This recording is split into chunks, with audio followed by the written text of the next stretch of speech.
Quand il ouvre les yeux, il a l'impression que chaque partie de son corps a été battue. Il ne peut pas bouger, et un coup d'œil suffit pour comprendre qu'il est allongé dans une chambre pauvre des bidonvilles. Sa sœur est à ses côtés, mais quelque chose ne va pas avec son apparence. Il se souvient comment ils ont été battus par une bande de voyous, et comment sa sœur l'a couvert et a pris tous les coups pour le protéger. Ensuite, elle a soigné du mieux qu'elle pouvait tout en ignorant ses propres blessures graves pendant quelques jours. Mais maintenant, les mêmes voyous entrent dans leur chambre. Il donne un coup à sa sœur dès le départ. Il n'y a aucun son de sa part, et elle tombe au sol. Il s'avère qu'elle est déjà morte. Mais ces salauds s'en fichent. Ils sont juste surpris que ce qu'ils ont fait il y a quelques jours ait suffi à la tuer. Pourtant, même dans les bidonvilles, ils savent qu'il y a un prix pour tout, même pour un corps sans vie, alors ils essaient de l'emporter. Mais Tiny ne peut tout simplement pas permettre cela. Il essaie de bouger de toutes ses forces, mais son corps faible refuse de répondre. Il parvient seulement à lever un peu sa main tremblante. C'est alors que sa main s'illumine d'une lueur bleue de mana. Soudain, il trouve la force de bouger. Il crie à ses salauds d'arrêter, et il parvient même à repousser un des voyous. Puis il se met en bouclier humain sur le corps sans vie de sa sœur. Les voyous sont furieux de son audace, alors ils commencent à le frapper sans relâche. Tiny endure, mais il ne bouge pas de son corps. Finalement, il décide d'abandonner le corps de la fille et quitte les lieux. Quand ils sont partis, Tiny commence à réfléchir à sa situation. Les choses se passent différemment de sa vie passée. Il ne comprend pas ce qui se passe, surtout qu'il se souvient clairement qu'il n'était pas censé pouvoir utiliser le mana à ce stade de sa vie. Il s'avère qu'il a en fait régressé. Il était autrefois le guerrier le plus fort avec un marteau. Des monstres ont envahi le monde, et la plupart du continent a été anéanti. Mais il a vaincu seul le seigneur des bêtes et a été mortellement blessé.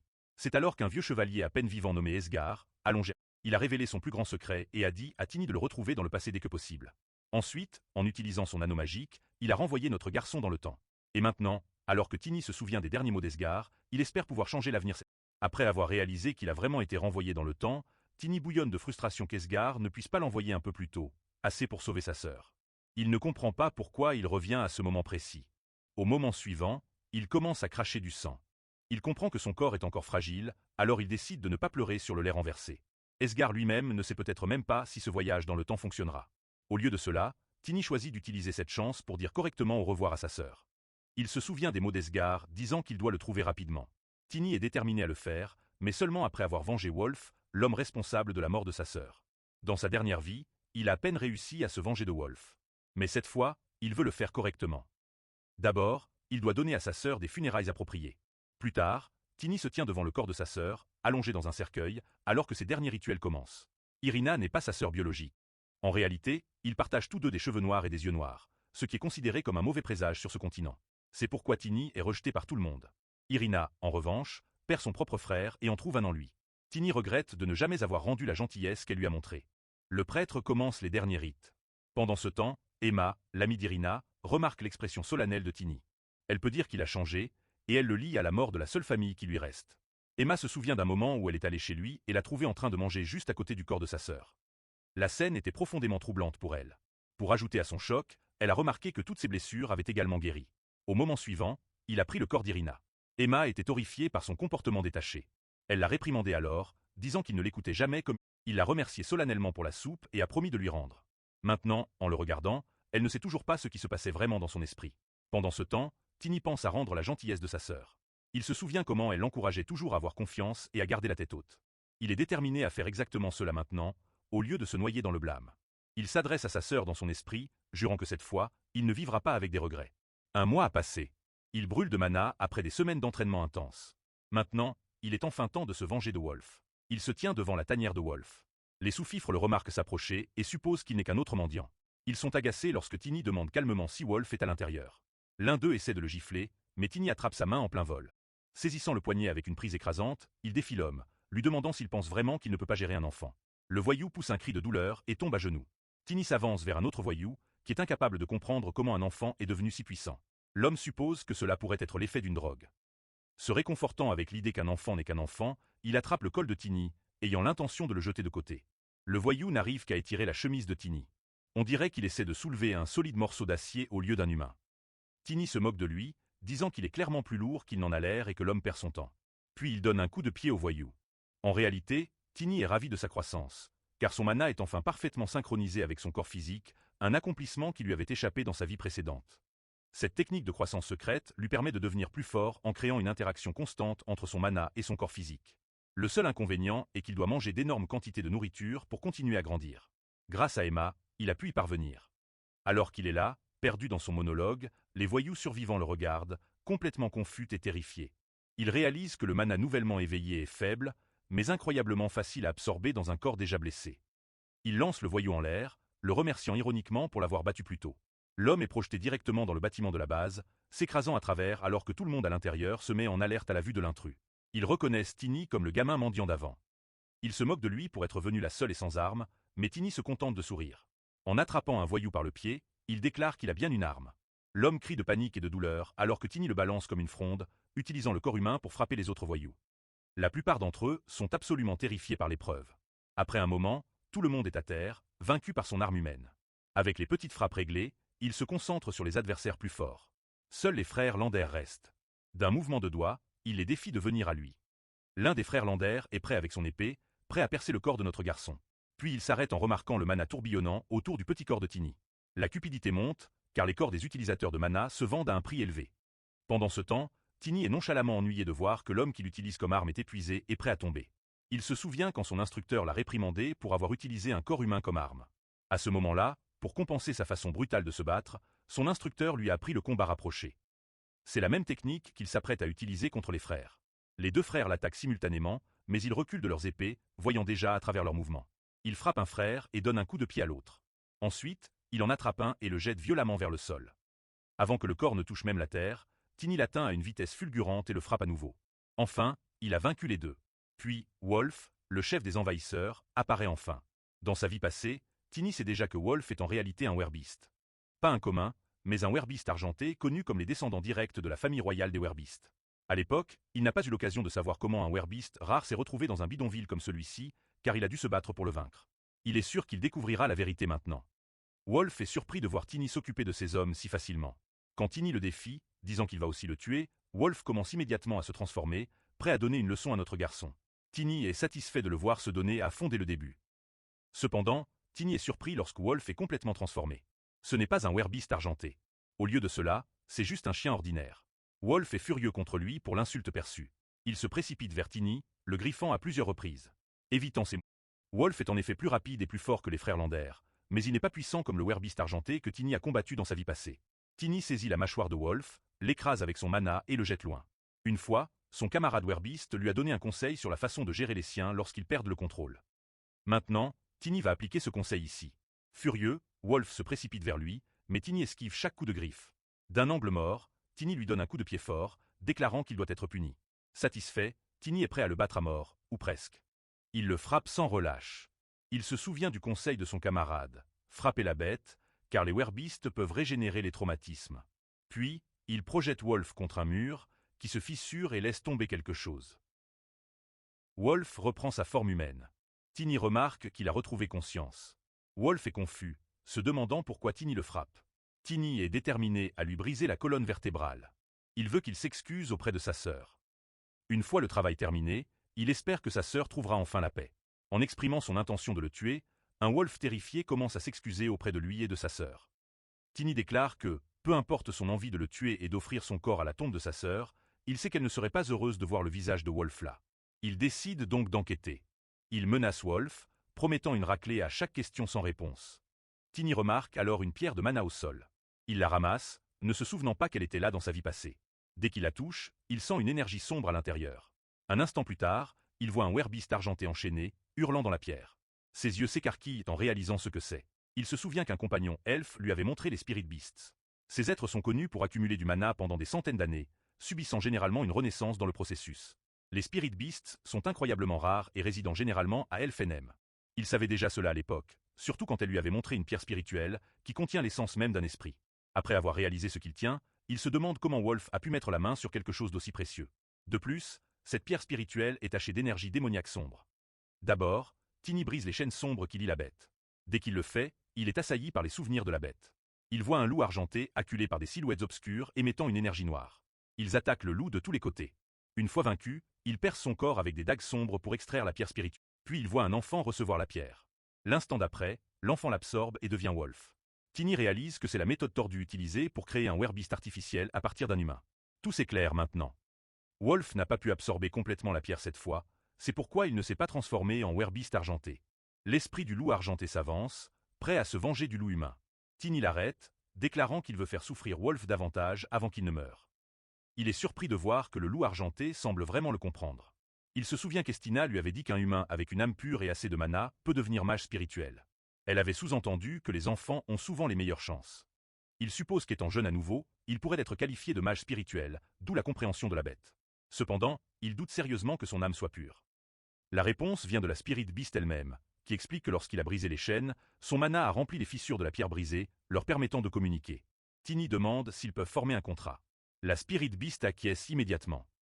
En tendant la main, Tiny est excité à l'idée de contracter officiellement avec elle. Il sait qu'à la différence de la magie traditionnelle, les esprits n'ont pas besoin d'être constamment gérés par un mage.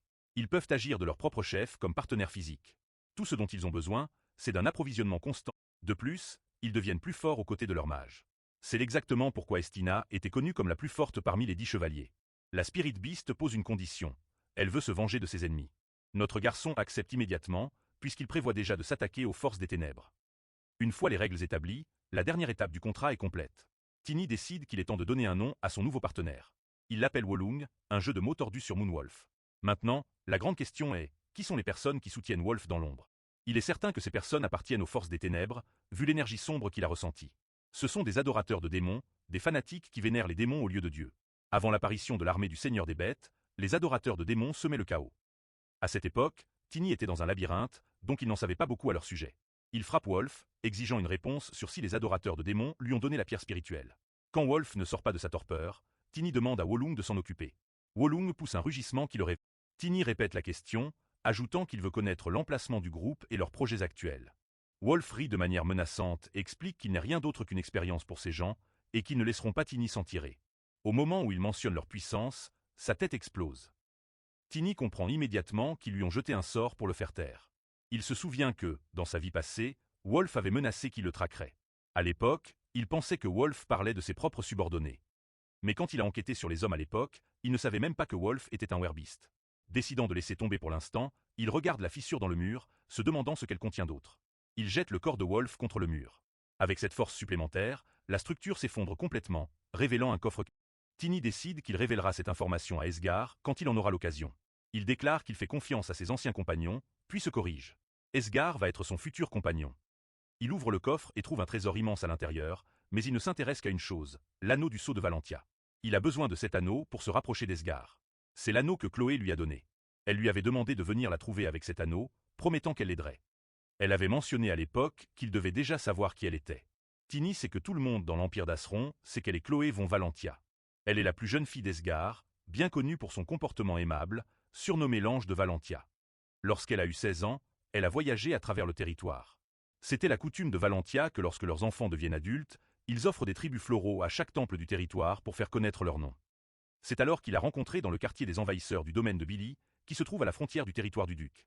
Dans sa vie précédente, il a obtenu sa revanche si tard qu'il n'a pas pu revendiquer l'anneau à temps. C'est pourquoi il n'a pas pu l'utiliser alors. Mais cette fois, il peut l'utiliser pour obtenir une rencontre avec. Maintenant, il sait qu'une autre personne est sur le point d'apparaître. Tiny a raison. Un chevalier apparaît sur les lieux du crime. Le chevalier observe que le coupable doit être un utilisateur de mana, à en juger par la façon dont il a attrapé un homme par la jambe et l'a fait tourner. Il n'arrive pas à croire que, lorsque les voyous le confirment, il ne les croit pas, les accusant d'être sous l'emprise de drogue pour inventer de telles histoires. Il donne ensuite un coup de pied à l'un d'eux pour ne pas avoir été tenu en ligne par Wolf. Cet homme est Sir Ram, le capitaine des gardes du domaine de Phila, qui a l'intention de tirer encore plus d'argent de Wolf une fois cet incident réglé. Cependant, ses plans sont interrompus lorsque Tiny apparaît sur l'escalier, poussant Ram à demander s'il est responsable du carnage.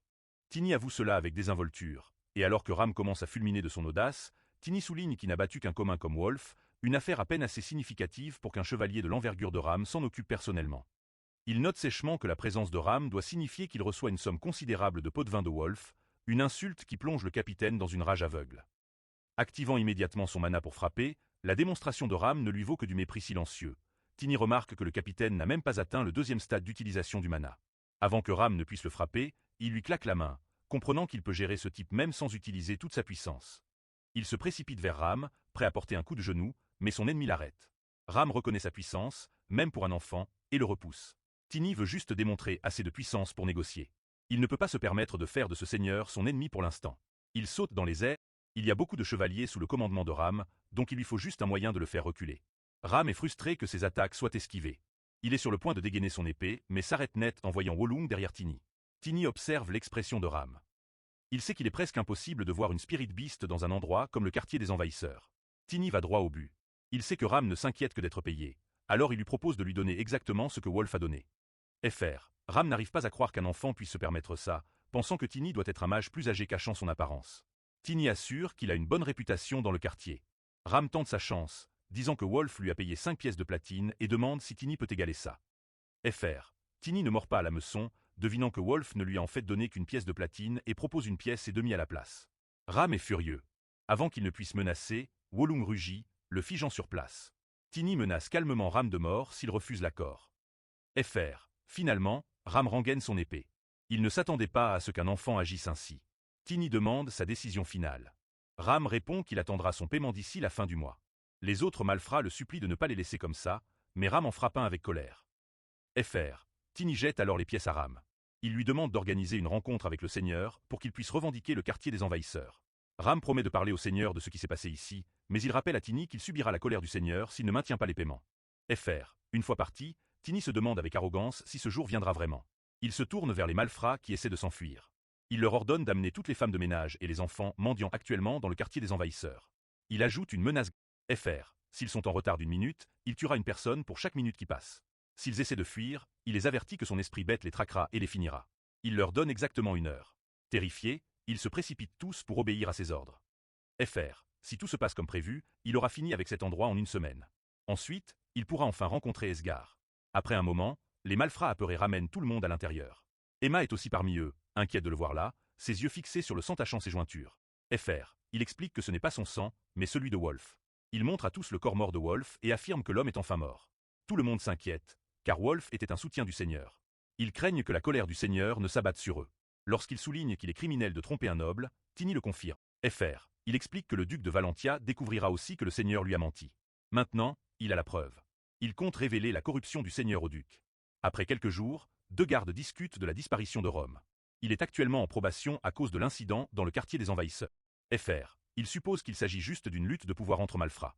Bien qu'ils aient entendu des rumeurs sur un fantôme mystérieux ou un loup géant, ils n'en croient pas un mot. Les malfrats exagèrent toujours, sans parler du fait que Wolf est mort et que sa fortune a été volée. Rome a finalement été puni pour avoir échoué à gérer le nouveau patron. FR. Depuis l'incident, tous les magasins du quartier des envahisseurs sont restés fermés, entraînant une avalanche de plaintes de marchands. Le seigneur devient de plus en plus en colère à mesure que sa principale source de revenus s'assèche. Il convoque enfin le nouveau patron à sa résidence. Pendant ce temps, notre garçon écoute les commérages. FR. Ce jour-là, Tiny aborde le sujet de ce qui arriverait au seigneur des fichiers si ses crimes étaient révélés à Esgar. Dans sa vie précédente, il n'avait rien fait même après avoir obtenu les livres de comptes, pensant que tous les nobles étaient pareils. FR. À l'époque, il avait simplement remis la moitié de la fortune de Wolf et les livres de comptes au seigneur en échange de la libération de quelques connaissances. Il n'était pas encore assez intelligent. Ce n'est qu'après être devenu chevalier qu'il a réalisé qu'il y a toujours un noble supérieur aux autres. FR. Il se tourne vers Emma et déclare que le plus important est qu'ils soient tous libres des règles de Wolf. Puis, il les incite à se venger. Sur le coup, Emma est la première à donner un coup de pied au corps de Wolf pour évacuer sa frustration. FR. Encouragé par elle, tout le monde commence à frapper le cadavre pour libérer leur chagrin. Tiny sait que peu importe ce qu'il fait, leur douleur ne disparaîtra pas complètement. Pourtant, il leur offre l'argent de Wolf, leur disant de prendre autant qu'ils veulent. Il leur demande de prendre l'or et de quitter le quartier. FR. Ils sont stupéfaits, réalisant qu'il donne toute la fortune. Emma demande quelle est sa part, mais il répond qu'il a déjà pris ce dont il avait besoin. Elle souligne qu'il a aussi besoin d'argent, même s'il ne comprend pas encore pleinement son importance. FR. Ensuite, il se tourne vers les femmes qui ont maintenant de la convoitise dans les yeux. Il les menace. S'ils commettent des crimes avec cet argent ou s'approchent du Seigneur, Wolung les déchiquettera. Tout le monde est terrifié à la vue de l'esprit bête. Il se retourne vers Emma et lui recommande d'aller voir Diane si elle compte partir. FR. Il suggère qu'ils voyagent ensemble et engagent des mercenaires pour une escorte. Quand elle lui demande pour lui, il dit qu'il doit aller ailleurs. Emma s'inquiète d'abord, mais en regardant Wolung, elle comprend qu'il sera en sécurité. Elle accepte d'aller chez Diane, mais lui dit de la retrouver s'il a besoin d'aide. FR. À partir de ce jour, le quartier de divertissement des filles a cessé toutes ses opérations. Dans le présent, un garde demande le nom du nouveau patron. À ce moment précis, ils aperçoivent Tiny là et il répond que le nom du nouveau patron est Tiny. FR. Ils avertissent qu'un gamin de roturier ne peut pas se promener librement près de la résidence du seigneur. Puis, le premier garde se demande soudain comment ce gamin connaît le nom du patron. Invoquant son loup argenté, Tiny révèle la vérité. C'est parce qu'il est FR. À l'intérieur du château, il s'ennuie de se retrouver encore une fois dans une situation où on le sous-estime à cause de son petit corps. Il se tient devant Cran, le commandant des chevaliers des fichiers. Cran commente à quel point il est jeune, ayant déjà entendu parler de lui par Rome. FR. Tiny le taquine, disant qu'il n'est pas poli de faire attendre un invité tout en le jugeant. Le commandant est furieux et rappelle à Tiny sa place. Tiny rétorque que Cran devrait connaître la sienne. Il est inférieur au seigneur, donc il ne devrait pas oser lever la main contre l'invité du seigneur. Fr. Le commandant ricane que Tiny sent l'égout. Tiny réplique que c'est Cran qui pue. Furieux, Cran dégaine son épée. Le majordome se met entre eux, rappelant à Cran que le seigneur attend. Fr. Cran finit par s'excuser et rengaine sa lame, avertissant Tiny de tempérer ses paroles car le seigneur est un homme sévère. Tiny ne prend pas l'avertissement au sérieux. Cran, toujours en colère, décide qu'il tuera le garçon dès que le seigneur donnera l'ordre. Cran informe ensuite le seigneur de l'arrivée de Tiny. Fr. Le seigneur les autorise à entrer. Une fois à l'intérieur, Tiny est choqué de voir le seigneur. Cachant son choc, il s'incline immédiatement pour saluer le seigneur correctement, ce qui fait se demander à Cran d'où il a appris de telle manière. Tiny répond qu'il a pratiqué comment saluer le Fr. Tiny, en revanche, se souvient de lui de sa vie passée. À l'époque, ce type était un accro obèse. Cette version pourrait être celle en forme avant qu'il ne devienne accro aux drogues. Quoi qu'il en soit, il reste un seigneur corrompu. Envoyez le livre de compte à Esgar comme preuve contre Timon. Fr. Tout ce que Tiny doit faire, c'est le garder là. Le seigneur commente que ses manières envers lui sont meilleures que son comportement envers Cran. Tiny agit humblement comme s'il ne pouvait pas traiter l'épée et son maître de la même manière. Il lâche alors une bombe. Il veut devenir le chevalier de Timon. Fr. Timon interprète cela comme Tiny traitant Cran comme un concurrent et est intrigué par son ambition. Cependant, il soupçonne que Tiny n'est pas vraiment un enfant. Il pense qu'il pourrait avoir du sang de nain ou d'elfe en lui. Tiny insiste sur le fait qu'il n'a que 13 ans, ce qui laisse Cran complètement abasourdi. Fr. Timon se lève et aborde le vrai sujet. Tiny a détruit ses revenus du quartier des envahisseurs pour quelqu'un qui veut vraiment être son chevalier. Timon exige une réponse pour ses actes. Tiny répond qu'il a tout fait pour le bien du seigneur. Timon reste sans voix devant Fr. Il continue en expliquant que même si Timon semble assez intelligent, il ne sait peut-être pas comment fonctionne réellement le monde. Cran propose de le tuer sur le champ, mais Tiny clarifie son raisonnement. Fr. Il affirme qu'il a agi ainsi parce que des rumeurs commençaient à circuler selon lesquelles Valentino était au courant de la prostitution et du trafic de drogue sur le territoire de Timon. Cran tressaille à cette mention. Tiny évoque la visite de majorité de Chloé dans le quartier des envahisseurs, affirmant qu'il en a entendu parler. Fr. Il soutient qu'il a simplement réglé les choses au nom de Timon avant qu'elles ne deviennent un problème majeur. Tiny sourit intérieurement, ayant réussi à tordre la vérité même si Timon essaie de vérifier l'histoire. Timon se demande si Esgar prévoit quelque chose avant la visite de Chloé. Fr. Cran essaie de minimiser l'explication de Tiny, mais Timon lui crie de rester en dehors de ça. Cran s'excuse immédiatement. En fin de compte, Timon loue les actions de Tiny, même s'il a géré les choses un peu brutalement. Tiny le remercie, mais Timon n'est pas encore prêt à lui faire confiance. Fr. Il a déjà entendu que Tiny possède le loup-esprit. Il exige de savoir si Tiny l'a volé à partir de la pierre spirituelle de Wolf. Notre garçon a négligé cela, ne s'attendant pas à ce que Timon sache réellement à propos de la pierre. Au moment suivant, Fr. Avec l'aide du loup, Tiny peut voir ce que l'œil nu ne peut pas, une énergie sombre tourbillonnante entourant Timon. Cela signifie qu'il est un mage noir. Tiny sait que les démons offrent du pouvoir à ceux qui fournissent des sacrifices. En voyant le double cercle autour de Timon, Tiny réalise qu'il a dû offrir des centaines de cadavres ou des dizaines de personnes vivantes. Tout lui revient en mémoire, les hommes de main qui ont tenté de prendre le corps de sa sœur. Il parlait de gens achetant des cadavres pour de l'argent. Il conclut que Timon doit être celui qui achète les corps dans le district des envahisseurs. Cela signifie que Wolf avait le soutien d'un mage noir depuis le début. Il se demande qui était vraiment Wolf. Timon exige une réponse, mais Tiny feint l'ignorance. Timon fait signe à son chevalier. Tiny sait qu'il ne peut pas les affronter tous les deux avec son pouvoir actuel, mais il invoque quand même son familier. Walling apparaît derrière lui, et son rugissement fige Cran sur place. Timon, cependant, reste impassible. Il maudit Wolf pour son inutilité et décide de changer de sujet d'expérimentation. En entendant cela, Tiny devine qu'il pourrait prévoir de l'utiliser pour des expériences. Timon demande à Cran quelle est la force du gamin, et Cran répond que Tiny atteindra bientôt le 2e stade. Timon commente que cela le met au même niveau qu'un chevalier. Cran souligne quel génie doit être Tiny pour éveiller le mana tout seul, surtout qu'il n'est pas un noble ayant appris dès sa naissance. Timon est surpris. Cran note que, bien que ce soit rare d'éveiller le mana seul, celui de Tiny est raffiné et ne fuit. Ses cercles de mana sont stables, ce qui signifie que quelqu'un a dû lui enseigner une technique de croissance secrète. Timon veut savoir qui l'a enseigné. Tiny comprend que Timon ne le croira pas s'il dit avoir créé la technique tout seul. Alors, il ment, disant que ses parents lui ont appris avant qu'il ne vienne chez Phil. Il explique qu'on lui a enseigné ces techniques de respiration depuis qu'il est bébé, réalisant seulement plus tard leur importance. Timon fait une pause pour digérer cela. Tiny sait que Timon ne peut pas vérifier son histoire. Tant de réfugiés sont entrés dans le district des envahisseurs parce que Timon les a laissés, juste pour augmenter ses revenus. Tiny s'exclame que sa propre force devrait suffire comme preuve. À sa surprise, Timon accepte l'explication. Tiny ne s'attendait pas à ce qu'il laisse tomber si facilement, et il a raison. Timon n'a pas fini. Il décide de laisser une autre personne juger par elle-même et dit à Tiny de rester. Il commente qu'il a compliqué les choses en tuant Wolf. Tiny se demande qui pourrait être cette personne mystérieuse. Ses yeux s'écarquillent à l'idée qu'elle pourrait faire partie du groupe dont Wolf lui a parlé. Puisque Timon est un mage noir, il devine que ce nouvel arrivant l'est aussi. C'est un scénario cauchemardesque s'il se fait attraper par quelqu'un d'aussi puissant. Timon interrompt ses pensées, demandant s'il accepte l'offre. Tiny déclare sa loyauté sur le champ. Il demande ensuite si ce visiteur à venir est quelqu'un d'important. Timon confirme, le prévenant qu'il doit être extrêmement poli. Tiny commence à calculer ses dernières options. Dans 3 jours, Esgar aura examiné les livres de comptes et découvert la vérité. Il faudra encore 3 jours pour rassembler une armée disciplinaire, puis plus de temps pour qu'elle atteigne le domaine de Filet. En tout, cela prendra environ 1 mois pour que l'aide arrive. Il espère que cette personne spéciale arrivera après cette période. Il demande le temps d'arriver, prétextant qu'il veut étudier l'étiquette pour accueillir le visiteur correctement. Timon répond qu'ils arriveront dans environ 1 semaine. Tiny se tend instantanément en entendant cela. Plus tard, il réfléchit à son nouveau problème. Cette personne mystérieuse arrive dans 1 semaine. Il lui reste 2 options. D'abord, il peut fuir. Les gens du district des envahisseurs sont déjà partis, donc il serait facile de disparaître des hommes du Seigneur. Le problème est que cela ferait de lui un homme recherché. Cela créerait d'énormes problèmes plus tard lorsqu'il devra rencontrer Esgar, et il a besoin que cette rencontre se passe bien sans obstacle. De plus, rien que l'idée de fuir l'énerve. Il sait qu'il n'est pas encore assez fort, mais il pense qu'il pourrait trouver un moyen de gagner. Maintenant, pour sa deuxième option. Puisque la personne arrive dans 1 semaine, tout dépend de qui elle est réellement. Il se demande si c'est un genre d'officiel. Mais il se rappelle que Timon a mentionné qu'il laisse cette personne voir par elle-même. Il réfléchit à la situation et réalise qu'il est impossible que ce visiteur soit un noble de haut rang, surtout en jugeant par le calme des lieux. Autant qu'il puisse en juger, cette personne doit être quelqu'un de louche. Tiny décide qu'il doit créer le chaos dans Philly avant l'arrivée de cette personne. Il prévoit de faire un énorme scandale pour attirer l'attention du public. Ainsi, le visiteur pourrait retarder ou même annuler sa visite. C'est un plan précipité, mais c'est sa meilleure chance. Pour réussir, il doit être assez fort pour abattre Timon écran. Il interrompt son raisonnement un instant car, après tout cet exercice, il a une faim incroyable. Un peu plus tard, tout le monde est surpris de voir Tiny manger autant pour son âge.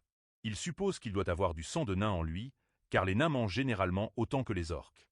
Indifférent à leur regard, notre garçon mange à sa guise. Maintenant que sa synchronisation du corps de mana est complète avec son corps physique, il a besoin de plus de carburant pour devenir plus fort. Il réalise qu'il n'aura pas besoin de médicaments spirituels ou d'élixirs secrets pour maintenir ce rythme. Son repas est interrompu par un chevalier, Sir Grant, qui est clairement là pour lui faire la leçon sur ses habitudes alimentaires. Quand Tiny lui demande nonchalamment s'il a un problème, le chevalier exige qu'il montre du respect envers ses aînés. Tiny n'est pas convaincu qu'ils doivent respecter quelqu'un qui est venu ici juste pour provoquer un enfant. Il le provoque encore plus, restant calme et traitant le gars de morne. Furieux, Grant tente de le frapper pour le manque de respect. Un autre homme, Gren, assiste à la scène et demande au chevalier de se calmer, car Tiny n'est qu'un enfant. À cet instant, Cran apparaît derrière eux et dit à Gren de ne pas interrompre. Tiny Surrit. Il réalise que le commandant est là pour tester ses compétences. Il se lève, prêt à montrer ce qu'il peut faire dans ce combat. Il sait que Timon tire les ficelles ici. Dehors, Sir Grant est prêt à donner une leçon à notre garçon. Tiny lui rappelle qu'il est désarmé et que Grant pourrait le regretter plus tard. Le commentaire fait seulement rire le chevalier. Il dit à Tiny de prendre une épée, car il va l'éliminer instantanément, se moquant de lui en demandant s'il a peur.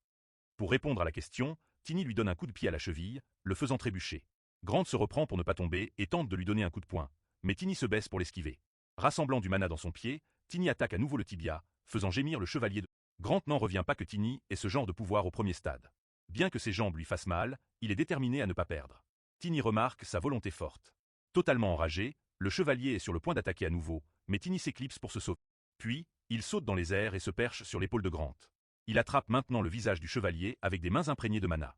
Il se moque de lui, disant qu'il ne va pas le tuer. La seconde d'après, il le fait tomber au sol. Tiny déclare que les chevaliers... Tout le monde est choqué, et des murmures se répandent alors qu'il regarde un chevalier perdre contre un enfant. Les yeux de Cran se plissent sur lui. C'était tout dans le plan de Tiny. Il a réussi à vaincre un chevalier devant tout le monde sans même invoquer son familier. Il l'a fait pour prouver son talent, sachant qu'un tel talent rare empêchera le seigneur de le tuer. De cette façon, il peut réussir son plan. Soudain, il ressent une douleur aiguë dans son corps qui le fait trébucher. Il se retient de tomber, se demandant s'il s'est trop donné. Pendant son combat, il utilise tout son mana pour attaquer Grant quand il baisse sa garde. C'est son seul moyen de le vaincre, car Grant est bien au-dessus de lui. Dans sa vie précédente, il avait du mal à utiliser quelque chose comme ça, car son corps de mana permettait à son corps physique de récupérer, mais la récupération de mana était toujours lente. Maintenant qu'il a synchronisé son mana et son corps physique, il n'a plus ce problème. Cela rend aussi son entraînement plus facile. Il est déterminé à devenir beaucoup plus fort. Plus tard, il est invité à un repas avec le seigneur. Il découvre qu'Esgar a agi. À table, Timon admet qu'il a jugé trop rapidement. Tiny le remercie de croire en ses capacités après vérification. La servante lui sert. Timon l'informe qu'il s'agit d'un steak d'un jeune veau. En plus de cela, il a préparé de nombreux autres plats pour lui. Tiny commente que la viande est assez lourde à prendre le matin. Timon semble surpris, sachant que Tiny a gagné la force de vaincre son chevalier grâce à toute la nourriture qu'il a consommée. Tiny minimise, disant que Grant a juste baissé sa garde pour qu'il puisse le vaincre. Timon commande son humilité, puis aborde le sujet qu'il est malheureux qu'il n'y ait pas de professeur approprié pour entraîner quelqu'un comme Tiny. À cela, Tiny commente que la plupart des chevaliers dans l'histoire deviennent plus forts seuls sans professeur. Timon l'écoute attentivement. Ensuite, il commente que Tiny connaît non seulement l'histoire, mais qu'il est aussi bien entraîné en étiquette. Tiny ne comprend pas ce que Timon essaie de dire. Il ne peut pas lui dire qu'il a appris toutes ces choses dans sa vie précédente en tant qu'adulte. Timon suppose clairement que Tiny pourrait être un noble. Mais les nobles aux cheveux et aux yeux noirs ne sont pas courants dans leur empire, ni même dans les empires voisins. Cependant, il y a un endroit où cela pourrait être une possibilité. Fr. Tiny est totalement confus, tandis que Timon est excité à l'idée que Tiny pourrait être un atout précieux. Tiny reste dans l'ignorance de ce que Timon raconte. Timon mentionne une personne qui est au courant de tout sur Tiny, et elle est ravie d'apprendre ses progrès. Fr. Pendant ce temps, Tiny, toujours dans le flou, pense à l'avenir de Timon, comment il finira par devenir accro aux drogues. Actuellement, Timon est un mage noir de double cercle. Quand le démon viendra le réclamer, son aide ne l'abandonnera pas non plus. Fr. Timon continue, notant que Tiny deviendra important pour cette personne, insinuant qu'elle est puissante. Tiny fait semblant d'être reconnaissant pour une telle opportunité. Plus tard, il intensifie son entraînement, devinant que cette personne et son groupe sont puissants. Fr. Mais pour l'instant, sa principale préoccupation est de vaincre Timon et son commandant. Timon est un mage de 2 cercles et Jean est un combattant de niveau 2. Cran pourrait être plus puissant que Timon, mais ils sont presque au même niveau, les utilisateurs de mana ayant des stats de croissance similaires. Fr. Dans sa vie précédente, Tiny a dépassé le niveau 2. Maintenant, il doit le faire en 6 jours dans sa vie actuelle. Après 3 jours d'entraînement, il améliore sa flexibilité en compressant son poids et sa puissance. Il a maintenant une meilleure agilité que dans sa... Fr. En réapprenant les bases, il réalise ses erreurs passées. Dans sa vie précédente, il se concentrait sur le fait de devenir plus grand et plus musclé, pensant que c'était la clé pour devenir plus fort. Fr. Mais son physique excessif est devenu un problème car il a rompu l'équilibre entre son corps de mana et son corps physique en étant trop grand.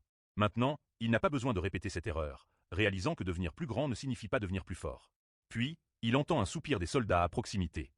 Fr. Il décide de l'éviter après avoir été témoin de son combat contre Grant. Il est satisfait de leur réaction. Pendant ces 3 jours, il mange et s'entraîne surtout. Pendant ce temps, tout le monde perd de l'intérêt pour lui, ce qui lui convient. À ce moment-là, Cran vient l'escorter vers l'arme. Fr. Il informe que Timon veut qu'il ait une arme et une armure appropriée. En regardant l'épée de Cran, Tiny sourit, car il est temps pour lui d'en avoir une. Une fois dehors, Cran n'oublie pas de lui rappeler d'être reconnaissant envers le Seigneur. Dans l'armurerie, Tiny vérifie les armes et les armures.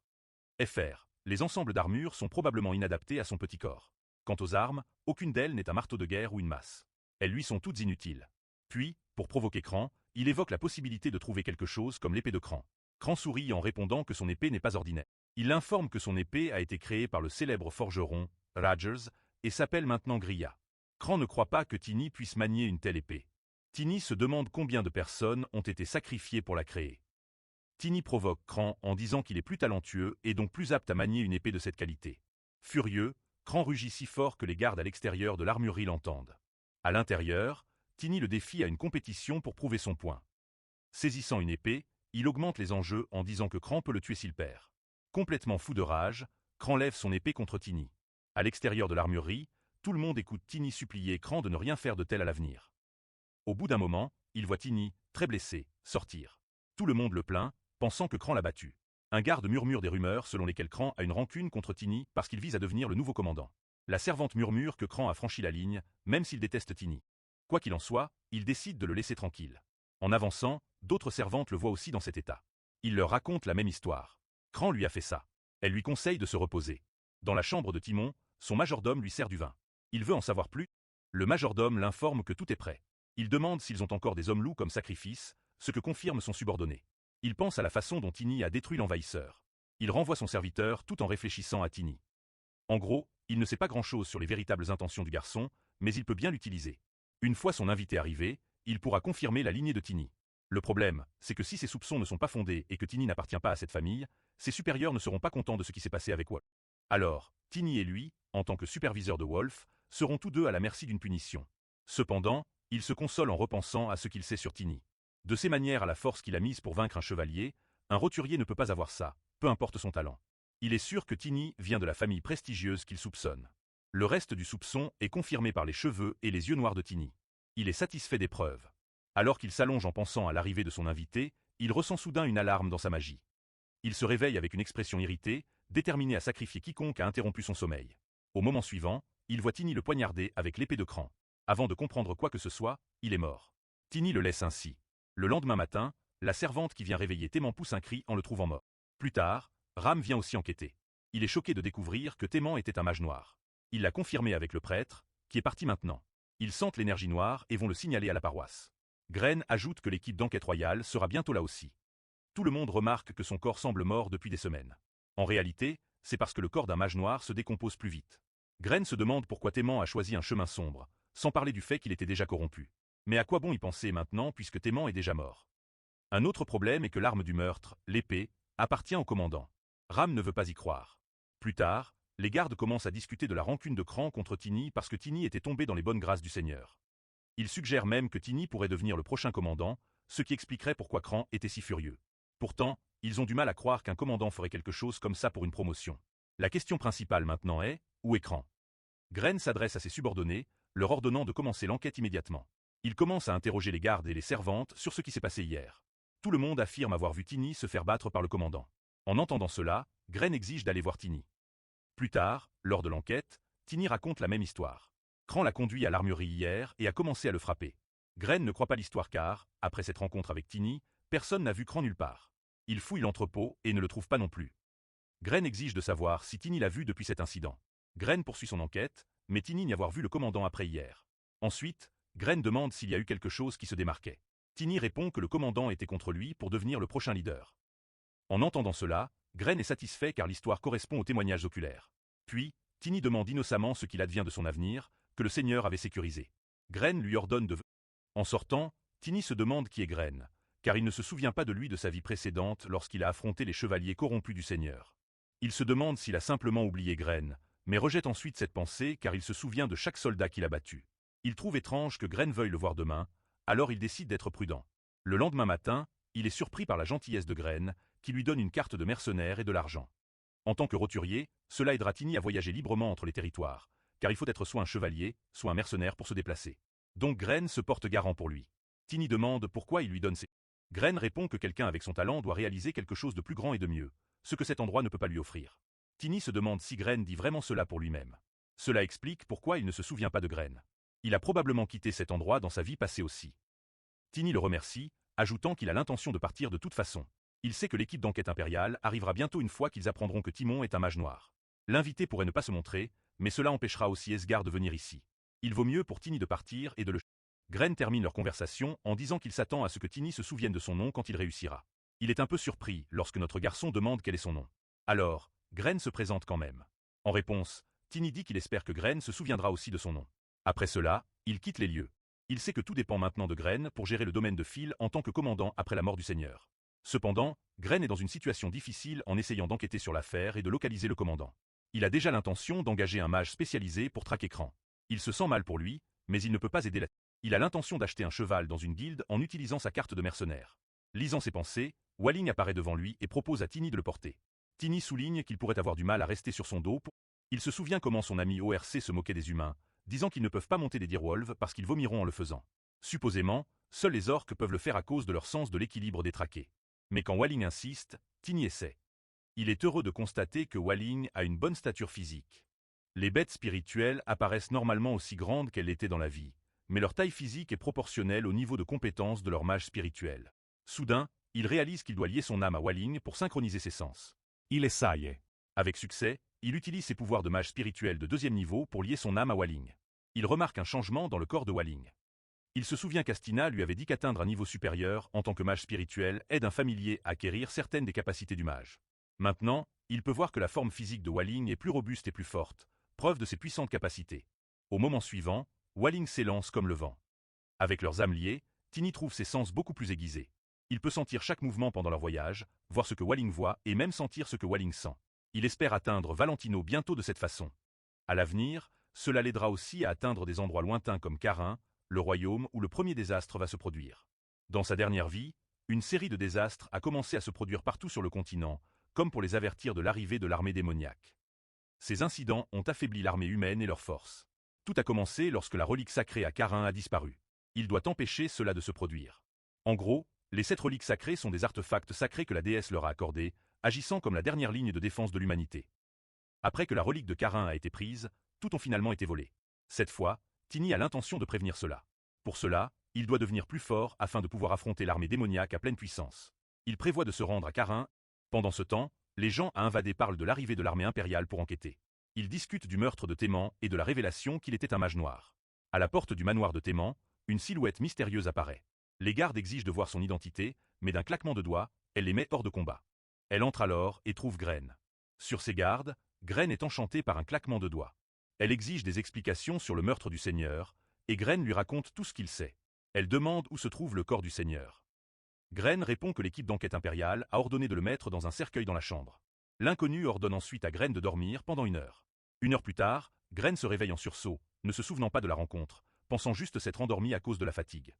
À ce moment-là, un garde paniqué l'informe que le corps de Téman a disparu. Graine jure, car le corps était leur seule piste cruciale pour comprendre la vérité derrière la magie noire. La même personne mystérieuse se trouve maintenant dans une forêt près du domaine de Philly, examinant l'épée de Cran pour enquêter sur le meurtre. Elle sent que le propriétaire de l'épée est mort. Cela la conduit à conclure que celui derrière les meurtres de Lou doit être Tini. Elle va s'assurer que Tini paie pour avoir perturbé le plan de son organisation. Pendant ce temps, notre héros entre par la porte ouest de Lucentia et remarque que beaucoup de gens se dirigent vers Valentino. Jusqu'à présent, tout se passe bien, mais il sait que la mystérieuse personne pourrait interrompre sa paix bientôt. Il décide donc d'acheter de nouveaux équipements dès que possible. Il vérifie son argent et voit qu'il n'a que 2 pièces d'or. Il est reconnaissant envers Graine de les avoir fournies, mais il sait que cette somme n'est pas suffisante pour ce dont il a besoin. Soudain, 2 voyous apparaissent et lui demandent son argent. L'un d'eux le menace à nouveau, lui disant de le donner tant qu'ils sont encore gentils. Au lieu de trembler, Tini demande s'ils ont de l'argent sur eux. Dans sa vie précédente, il était connu comme un géant dans le monde souterrain. Les gens de ce monde avaient établi une règle. Si quelqu'un voit son ombre dans une ruelle, il doit se cacher immédiatement. Il se souvient qu'alors qu'il se débarrassait de quelques malfrats, un prêtre était venu lui faire la leçon sur son âme, souillée après avoir tué tant de gens. Le prêtre insistait pour qu'il montre de la miséricorde afin de diminuer sa culpabilité. Tini répondit qu'il ne tuait personne, il nettoyait juste les déchets. Maintenant, il a vaincu les 2 voyous de la famille Lupus. Tout le monde est choqué de le voir, car ils sont réputés aussi forts que des chevaliers. Tini commente qu'ils sont plus en colère, il se précipite pour l'attaquer. Mais il leur lance sa bourse avec force, faisant trébucher l'un d'eux sur l'autre. Puis, il bondit dans les airs et les frappe. Après cela, il pille les voyous. Il le menace, disant qu'il sera traqué par leur patron, mais il n'écoute pas. Tini sourit, car il a maintenant leur argent, une bonne quantité de pièces d'or. Avec cet argent, il se rend chez un forgeron pour trouver de l'équipement. Il examine une armure que le commerçant prétend être faite avec la peau d'un taureau de fer des montagnes du sud. Elle aide à dévier les flèches. Tini admet que l'armure et les armes sont bonnes. Ensuite, il entend des gens parler d'une jolie dame. Il demande au commerçant de quel événement il s'agit. Le commerçant répond que Lady Valencia va patrouiller personnellement aujourd'hui. Tini se souvient que même si Irina a été la première à lui donner amour et bonté, c'est Chloé qui lui a donné de l'espoir. Mais avec Irina, les choses ne se sont pas bien passées. Il espère que si Chloé le reconnaît, il saura qu'il parvient à vivre comme Irina le voulait. Dans sa vie précédente, il était devenu si physiquement massif qu'à l'époque où il approchait Chloé, elle ne le reconnaissait même pas. Mais cette fois, pas autant de temps s'est écoulé. Elle doit encore se souvenir de lui. Alors, il se précipite pour avoir l'opportunité de rencontrer Resgar. Pendant ce temps, Chloé reçoit une visite guidée par Edmund von Lucent, le fils aîné du comte Lucent. Il se vante que cette ville est l'une des plus grandes de la région centrale. Il lui fait visiter les endroits spéciaux de la ville, s'attardant sur de longs détails sur chaque lieu. Soudain, elle demande à visiter les bidonvilles au lieu des quartiers commerciaux. Il est surpris par sa demande. Elle rétorque que les gens là-bas sont aussi des citoyens du pays. Nerveusement, il accepte de le faire en avançant. Intérieurement, elle se demande pourquoi tout le monde réagit ainsi à ses demandes. Edmund devrait connaître sa responsabilité envers son peuple, surtout qu'il a été élevé comme héritier. Son père lui a toujours appris que si elle aide la classe ouvrière à prospérer, le royaume prospérera. Elle se demande s'il lui a appris quelque chose d'inhabituel par rapport aux autres nobles. Elle souhaite changer les perceptions des gens, mais elle sait qu'une fois fiancée, elle n'aura plus beaucoup de liberté. Elle envisage de se consacrer au temple, car les gens là-bas veulent qu'elle les rejoigne. Cependant, cela rendrait son père triste, car il ne veut pas qu'elle soit seule pour le reste de sa vie. À ce moment-là, elle aperçoit Tini essayant de l'approcher, mais il est arrêté par les gardes.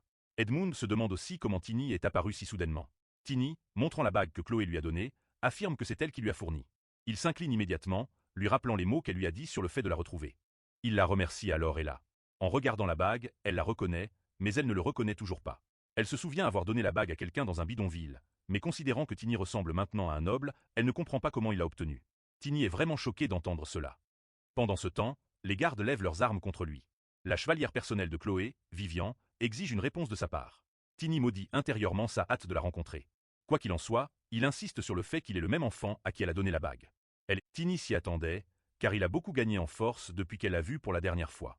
Pour prouver son point, il pointe ses cheveux noirs, lui rappelant qu'il est le seul à avoir cette couleur dans tout le duché. Chloé accepte son raisonnement, mais ne comprend pas comment il a pu changer autant. Il était autrefois un petit enfant fragile qui parlait avec difficulté. En réalité, le loup l'avait fait paraître ainsi pour qu'il soit un mendiant plus convaincant. Quand Chloé souligne à quel point il était petit, Tini se souvient qu'elle a un faible pour tout ce qui est petit et mignon. Pour gagner son cœur, il invoque Waling sous sa forme physique petite et mignonne. Elle est immédiatement conquise par son adorable apparence. Vivian l'avertit que Waling est l'esprit d'un étranger. Chloé raisonne que seuls les enfants au cœur pur peuvent contracter des esprits. Elle accepte mais reste prudente envers notre garçon, car il porte non seulement une arme, mais est aussi un contractant d'esprit. Chloé demande le nom du familier. Il explique qu'il l'a nommé Waling, ce qui signifie loup de clair de lune dans une langue orientale. La chevalière est choquée qu'il connaisse une langue orientale. Chloé complimente le nom. Elle ne s'attendait pas à ce qu'il change autant en seulement 2 mois. Il semble à peine avoir 10 ans, pourtant elle se souvient que son nom signifie quelque chose de petit. Il explique qu'il a 13 ans et que son nom est Tini, ajoutant que débloquer son mana accélérait sa croissance. Enfin, Chloé se souvient de lui. Cependant, Vivian le trouve trop suspect. Elle demande s'il a du sang mixte. Chloé proteste, mais Vivian lui rappelle que c'est son devoir de la protéger. Edmund acquiesce, disant qu'il trouve aussi Tini suspect et recommande qu'il soit isolé et interrogé. Ignorant leurs remarques, Tini déclare qu'il se moque de ce que les autres pensent de lui. Il rappelle simplement à Chloé sa promesse de l'aider une fois qu'il l'aurait trouvé. Elle se souvient de sa promesse et demande ce qu'il veut. Il répond qu'il veut rencontrer Esgar. Maintenant, tous les gardes et Vivian sont sur ses talons pour avoir demandé quelque chose d'aussi audacieux. Sans perdre son calme, Tini raisonne avec eux, demandant s'ils pensent vraiment qu'il peut faire du mal à quelqu'un comme Esgar. Après tout, Esgar est le légendaire maître d'épée, l'un des 7 chevaliers les plus forts du continent, capable d'utiliser une puissance destructrice et une aura. Chloé répond avec un sourire, ajoutant que son père sera embarrassé d'être appelé maître d'épée, car il n'a été reconnu que récemment comme l'un des chevaliers les plus forts du continent. Tini commence à transpirer en réalisant qu'Esgar n'est en réalité pas encore devenu maître d'épée dans cette timeline. Elle balaie son commentaire, disant que le titre ira bien à Esgar de toute façon. De plus, les gardes sont heureux d'entendre à quel point leur chef est célèbre. Tini remarque l'effet positif de sa remarque. Enfin, il révèle qu'il veut rencontrer Esgar pour lui parler de l'incident et de Philly, car il est l'une des personnes impliquées. Plus tard, Chloé et Vivian discutent de ce que Tini avait dit à Vivian à propos de l'incident de Philly. Chloé soupçonne que sa garde lui cache quelque chose. Vivian lui assure qu'elle a tout partagé exactement comme Tini l'a dit. Timon était un mage noir, et il y avait un maître derrière lui. Chloé convient que son témoignage pourrait les mener au véritable maître. Cependant, elle voit aussi cela comme une excuse pour retourner chez elle, puisqu'il veut rencontrer son père. Vivian souligne que Waling pourrait être dangereux, surtout avec la proximité que Chloé lui accorde. Chloé balaie son inquiétude, disant qu'il ne peut pas lui faire de mal s'il est si mignon et petit. Vivian le trouve aussi adorable, mais décide de rester vigilante quand même. Puis Chloé demande où se trouve Tini. Vivian répond qu'il a été emmené par Edmund, qui a prétendu avoir des affaires avec lui. Chloé se demande quel genre d'affaires Edmund pourrait avoir avec lui. Soudain, Waling disparaît de ses genoux. Pendant ce temps, Edmund emmène Tini sous prétexte d'avoir des informations concernant. Au lieu de cela, il lui fait la leçon sur le fait de connaître sa place.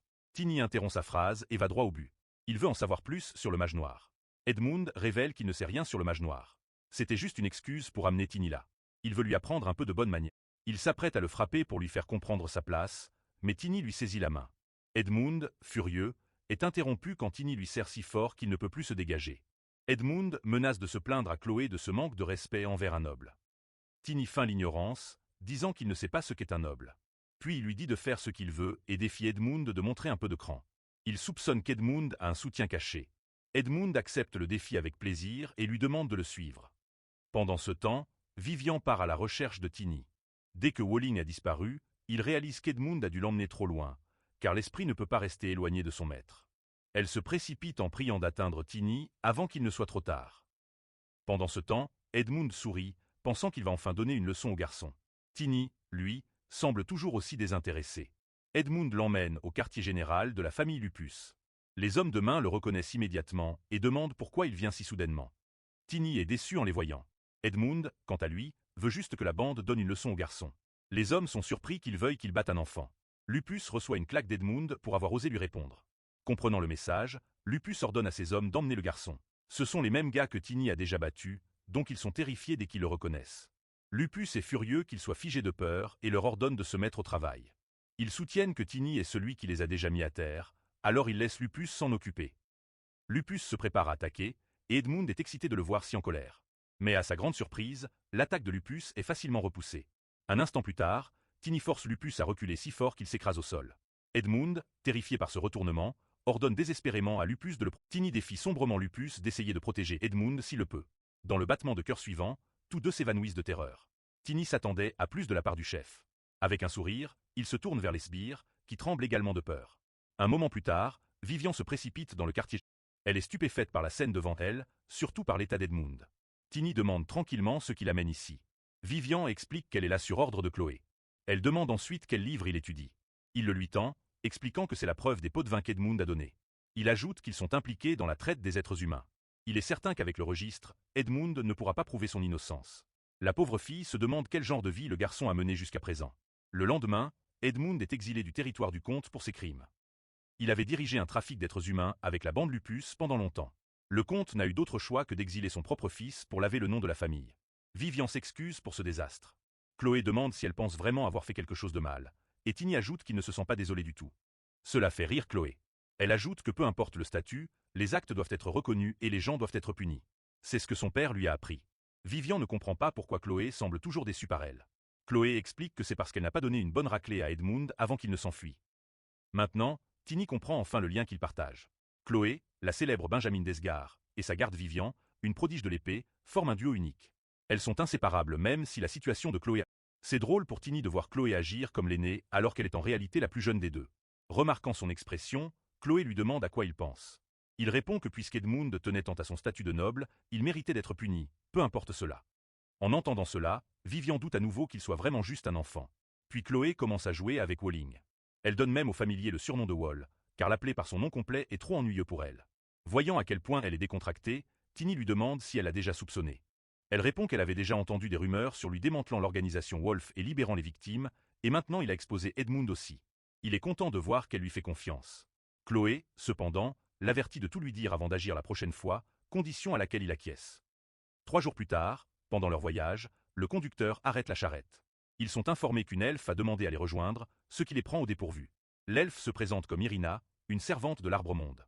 Les deux filles sont immédiatement enchantées par son apparence et ses manières. En revanche, notre garçon reconnaît instantanément la vérité. Irina est en réalité une mage noire de 5 cercles. Dans le monde de notre garçon, les elfes sont les descendants des fées et vivent généralement à Elfenheim, situé loin à l'ouest. Il est incroyablement rare de les voir dans la région centrale où se trouve l'Empire Azran. En plus de leur beauté, les elfes sont connus pour être des gens pacifiques et bienveillants. C'est pourquoi il est si confus de voir une elfe qui est aussi une mage noire de 5 cercles. Irina explique à Chloé qu'elle traverse le territoire de Valentino en route vers le royaume des bêtes loups au nord. Elle demande si elle se sent mal à l'aise à propos de sa destination, puisque l'Empire et le royaume des bêtes loups sont constamment en conflit. Chloé balaie l'inquiétude. Au lieu de cela, elle veut savoir pourquoi Irina voyage si loin. Irina explique que c'est pour son entraînement. Chloé devine immédiatement qu'elle s'entraîne pour devenir une guerrière d'élite. Irina le confirme, mais elle semble beaucoup plus intéressée à trouver le propriétaire de l'espace. Chloé explique que Walling appartient en fait à Tini. En le voyant, elle commente à quel point il est rare de croiser un mage spirituel humain. Tini, de son côté, a déjà compris qu'elle est l'invitée que Timon attendait. Il ne s'attendait pas à ce qu'elle soit aussi puissante.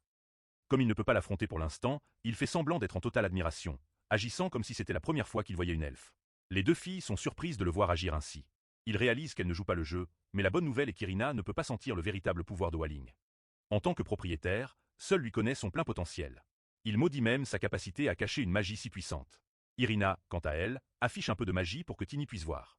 Il peut voir le mana et Cela lui rappelle quand Argon lui a fait la leçon sur la façon de percevoir le mana et de distinguer les différents types, une leçon qu'il a principalement ignorée dans sa vie précédente. Pour mieux gérer sa situation face à quelqu'un comme Irina, il commence à calculer la force relative de chacun. Ils ont actuellement 12 chevaliers de rang expert de 3e niveau et un chevalier de rang lame de 4e niveau, en parlant de Vivian. En gros, le nombre de cercles qu'un mage possède équivaut au niveau d'un utilisateur de mana.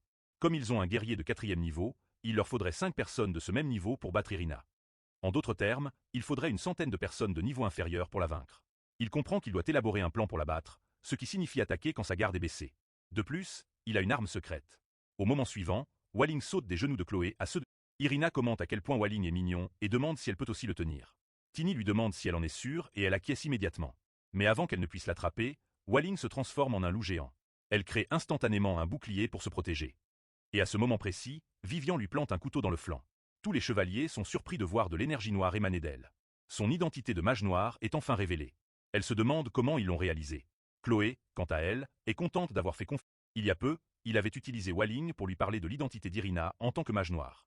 Il voulait l'aide de Vivian, mais Chloé a noté qu'elle était dans une position difficile, car cela pourrait causer des problèmes pour l'Empire. Tini a expliqué qu'Irina est la véritable mastermind derrière l'incident de Philly, et que la laisser faire serait dangereux pour tout le monde. Il lui a dit qu'il pariait sa vie là-dessus. C'est pourquoi Walling a sauté sur les genoux de Vivian, pour tout lui expliquer aussi. Dans le présent, Irina s'éloigne d'eux. Vivian jure parce qu'elle a raté son cœur. Irina crée immédiatement un bouclier autour d'elle. Vivian ordonne à ses chevaliers d'attaquer pour protéger Chloé, et Tini se joint à l'assaut. Cependant, il est repoussé par son bouclier. Irina attaque les chevaliers et Vivian avec sa magie, clairement frustrée qu'ils aient compris qui elle est. Tini se moque d'elle, disant que l'odeur de sa magie noire lui fait mal au nez. Furieuse qu'il soit la raison de ce désastre, Irina crée une puissante magie explosive entre ses mains. Une seconde plus tard, une énorme explosion se produit. Tini utilise immédiatement son armure en acier divin, combinée à son corps de fer, pour se protéger de l'explosion. Il est projeté en arrière par la force, mais il est sauvé. C'est la première fois qu'il utilise cette compétence dans sa nouvelle vie, et ça fonctionne. Vivian ordonne à ses chevaliers de tuer Irina, remarquant que son bouclier commence enfin à faiblir. Irina les attaque de nouveau avec magie noire. Tini monte sur Walling, et tous deux se lancent à l'assaut. Il frappe son arme contre le bouclier d'Irina, et pendant qu'elle est distraite, Vivian et ses chevaliers attaquent par derrière. Irina les menace, disant qu'elle voulait d'abord tuer Tini, mais maintenant, elle va tous les anéantir. Vivian lui répond, déclarant qu'ils ne laisseront pas cela arriver en frappant à nouveau le bouclier. Tini enchaîne avec une autre attaque, mais ils sont tous deux repoussés encore une fois. Ils réalisent que c'est leur seule chance, mais son bouclier reste intact. Irina comprend aussi qu'elle doit y aller à fond et se soucier des conséquences plus tard. Elle crée un énorme tremblement de terre avec sa magie. Vivian est horrifiée de voir que l'attaque est directement ciblée sur Chloé. Elle se jette immédiatement devant elle pour la protéger, criant à tout le monde de tenir bon. Soudain, elle est stupéfaite de voir Tini charger droit sur Irina malgré ses attaques de feu incessantes. En réalité, Tini se protège des flammes avec son armure en acier divin. Cette compétence s'est considérablement améliorée, tout comme sa compétence de croissance secrète. Il fait signe à Vivian d'attaquer maintenant tout en frappant à nouveau le bouclier, déterminé à l'affaiblir autant que possible. Ils attaquent à nouveau. Tini est ravie de voir enfin une fissure dans le bouclier d'Irina, mais un instant plus tard, une explosion secondaire secoue la zone, les projetant tous deux en arrière avec force. Bien qu'Irina soit visiblement blessée et épuisée, le coup réussi donne du courage au groupe. Il charge à nouveau pour la presser, avec Vivian fonçant de l'autre côté pour combler l'écart.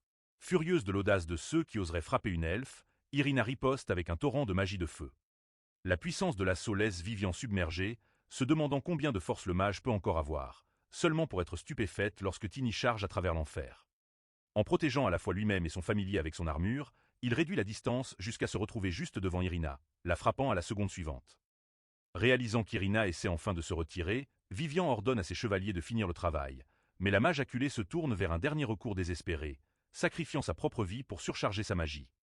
Alors qu'elle se prépare à libérer un énorme sort de feu pour tout réduire en cendres, le champ de bataille plonge dans le chaos tandis que tout le monde cherche à se mettre à l'abri.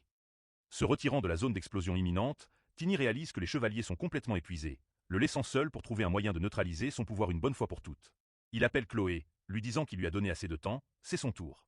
Vivian fait le guet pendant que Chloé rassemble son mana. Au moment suivant, Chloé commence à chanter. Chloé possède un pouvoir sacré, généralement accordé après des années de pénitence et de bénédiction divine. En général, une personne doit gagner le droit de devenir prêtre, recevoir un baptême et maîtriser l'utilisation du pouvoir sacré avant de pouvoir enfin éveiller la capacité de vaincre le mal. Cependant, Chloé est l'une des rares à être née avec ce pouvoir, connue sous le nom de clerc naturel. En voyant les réactions choquées des chevaliers, Tini réalise qu'ils ne savaient même pas qu'elle était une clerc.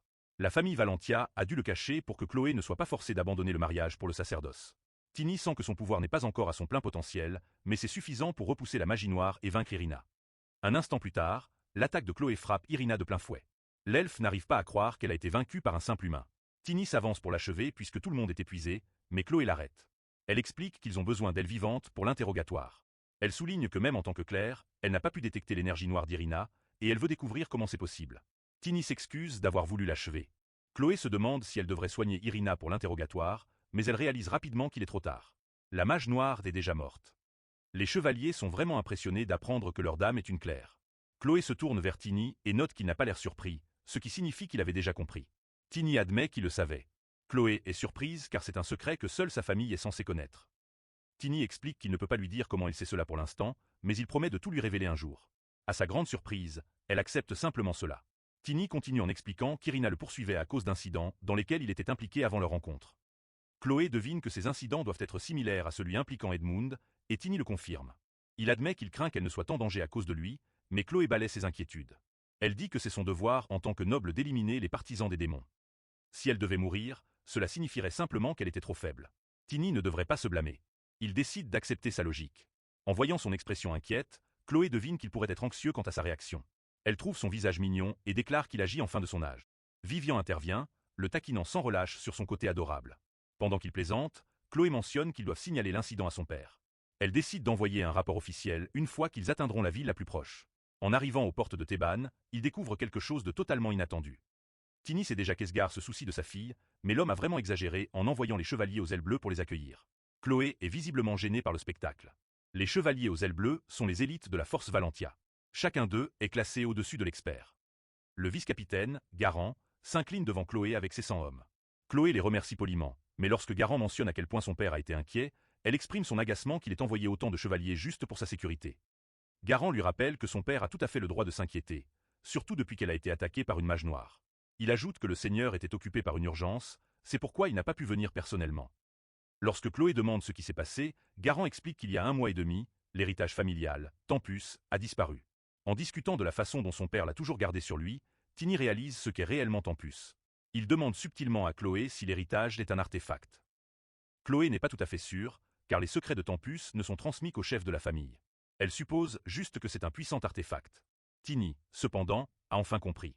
Il révèle au groupe qu'il sait exactement comment il a disparu. Tout le monde est stupéfait. Au lieu de leur expliquer sur le champ, il exige de voir le seigneur lui-même, insistant pour qu'il lui explique tout directement. En écoutant la déclaration de Tini, Garand se demande qui est réellement ce gamin. Les chevaliers l'informent que Tini a joué un rôle crucial dans la défaite de la mage noire. Lorsque Garand entend que Tini est proche d'atteindre le rang d'expert, il est complètement choqué. Même les légendaires 7 chevaliers n'ont pas atteint ce niveau à un si jeune âge. C'est un exploit qui dépasse même un génie. Garand est déjà excité à l'idée de le recruter, mais il se souvient soudain d'où il a entendu le nom.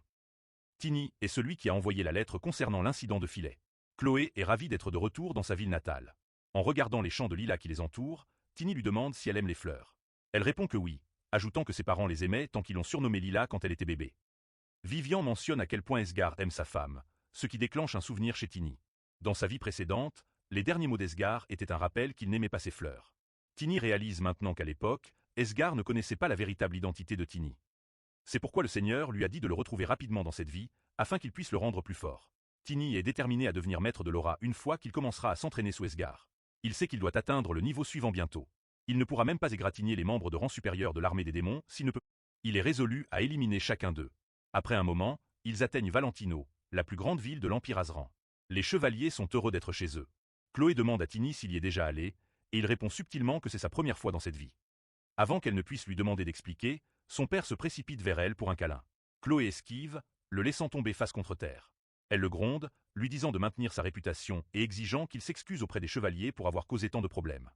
Le seigneur se ressaisit rapidement et remercie ses chevaliers d'avoir ramené sa fille saine et sauve, leur disant de profiter du festin qu'il a préparé. Enfin, il remarque Tini et demande qui il est. Chloé lui rappelle que Tini était dans son rapport concernant les informations importantes sur les mages noirs. Le seigneur s'excuse, disant qu'il a eu beaucoup de choses à gérer dernièrement. Puis, à la surprise de tous, Tini dit au seigneur qu'il connaît l'emplacement de Tempus. En entendant cela, le seigneur lui fait savoir qu'il a beaucoup de culot de faire une telle déclaration. Il relâche sa pression spirituelle. Tini sent que le seigneur n'a pas encore atteint le niveau de maître d'épée. Il vient à peine de devenir un utilisateur d'aura compétent. Tini se souvient de ses anciens camarades, Estina, experte en aura, et Jarek, qui étaient proches. Tini contrecarre facilement la pression avec l'énergie de l'âme qu'il a collectée dans sa vie précédente. Il demande au seigneur s'il veut vraiment qu'il révèle tout devant un public. Chloé s'excuse immédiatement en son nom, pensant qu'il ne sait pas mieux en étant enfant. Esgar, cependant, réalise que Tini sait exactement ce qu'il fait. Il décide qu'il vaut mieux lui parler en privé. Une fois seul, Esgar va droit au but et demande où se trouve Tempus. Tini explique qu'il a une théorie à ce sujet. Esgar est sceptique, mais veut entendre son hypothèse. Tini sait que Tempus est l'un des rares artefacts de haut niveau existants. Il sait que son nom se traduit par temps ou opportunité. Regardant Esgar dans les yeux, il va droit au but. Il demande si Tempus a le pouvoir de remonter le temps.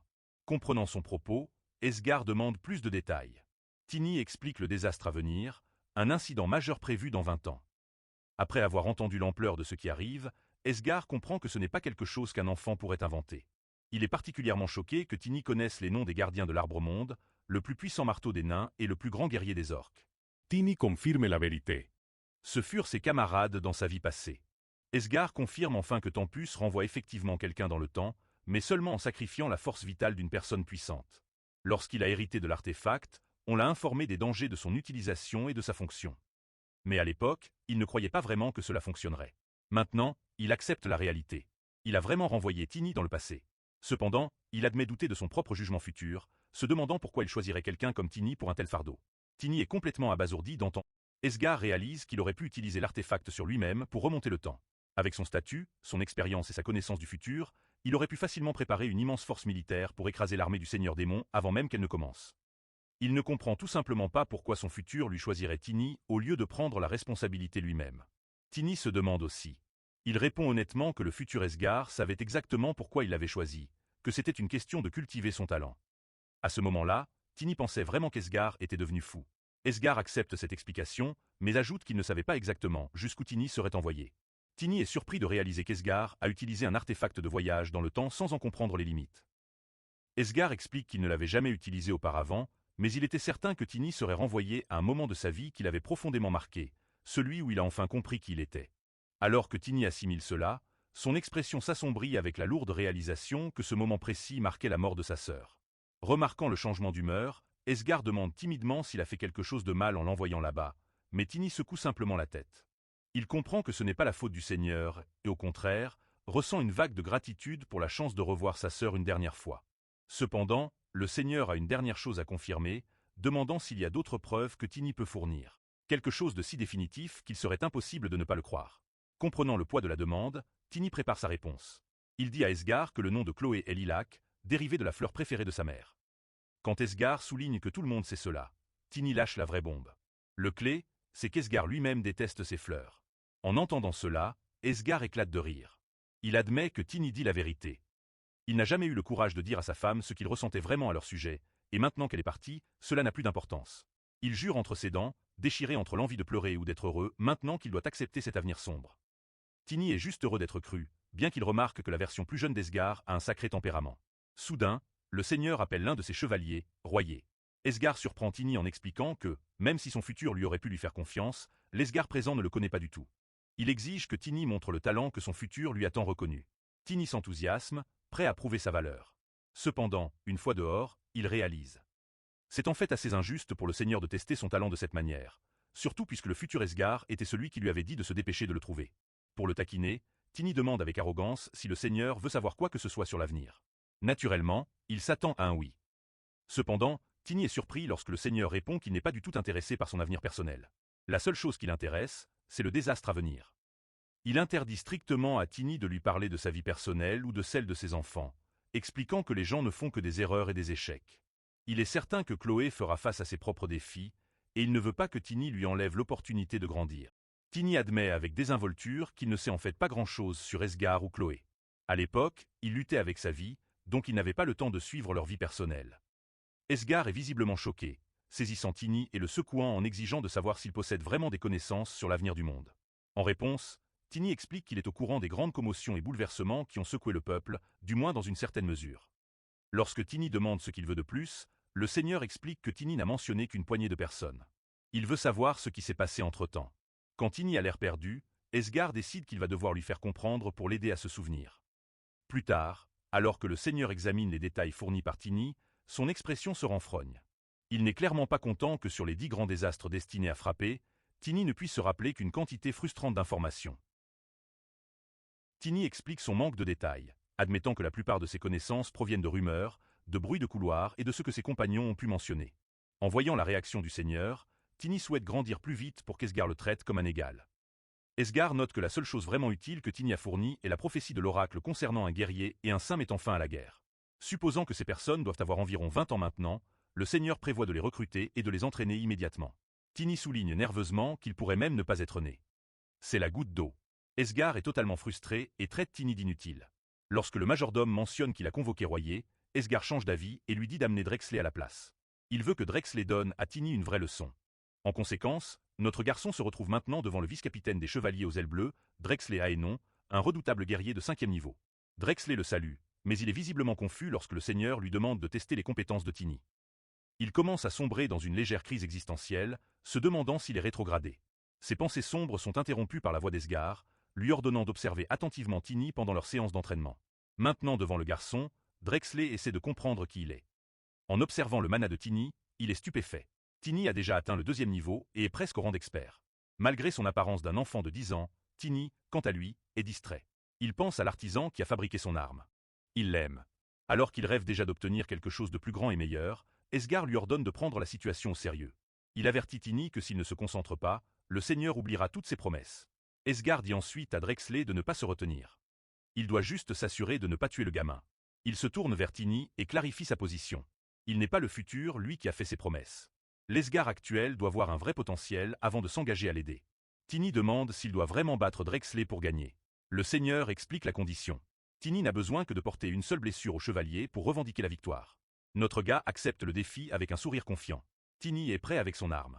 Regardant depuis les côtés, Esgar remarque la façon dont Tiny manie son mana. Il réalise que Tiny a créé cette méthode grâce à sa technique de croissance secrète, le marquant comme un vrai génie. Pourtant, Esgar ne comprend pas pourquoi son futur lui a choisi Tiny au lieu de revenir lui-même.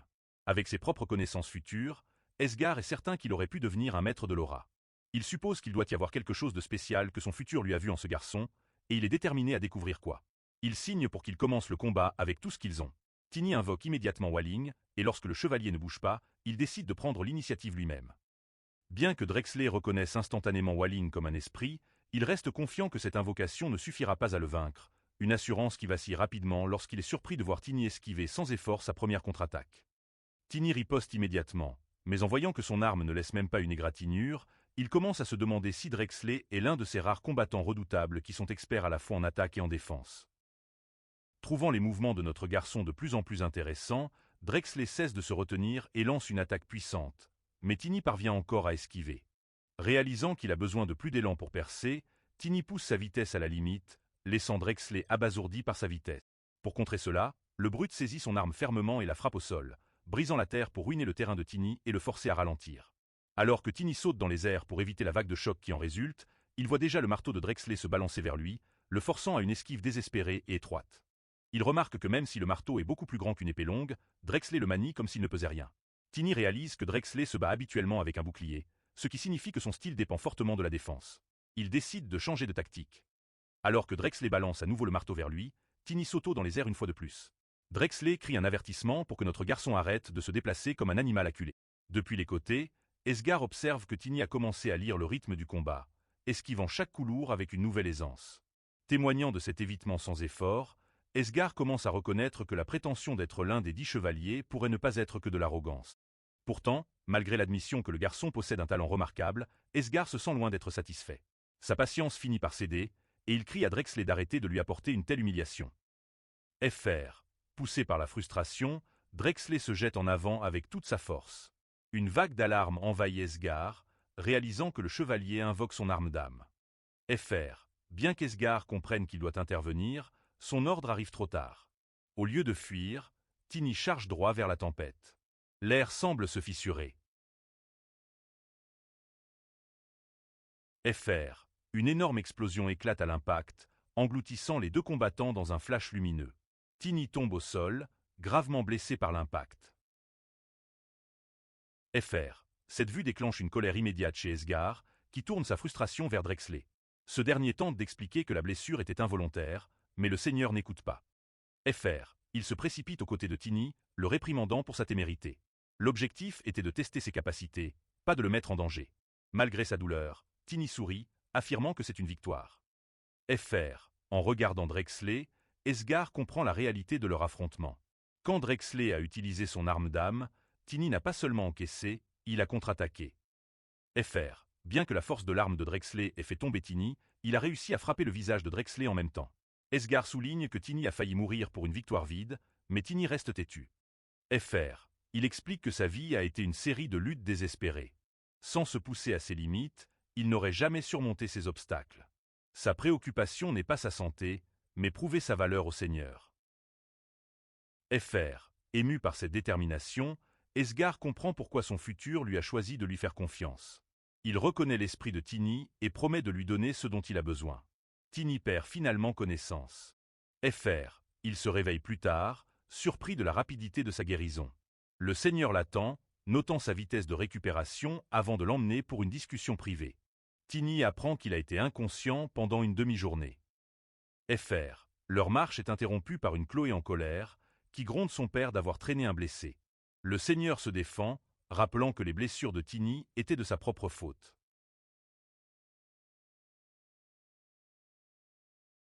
Fr. Bien qu'il pense que Chloé l'a sauvé, le Seigneur semble croire le contraire. Quand Chloé s'inquiète, Tini prend la responsabilité de sa propre avidité et s'excuse pour l'effroi. Fr. Cependant, lorsque Chloé lui lance un regard de surprise et d'appréciation, les instincts protecteurs du Seigneur s'éveillent. Il met en garde Tini contre toute pensée inappropriée envers sa fille. Fr. Tini essaie de clarifier que son choc vient d'être appelé sauveur, se souvenant d'une autre timeline où il a échoué à vaincre le mage noir. Esgar interrompt cette conversation, réalisant que ces événements ne se sont pas encore produits.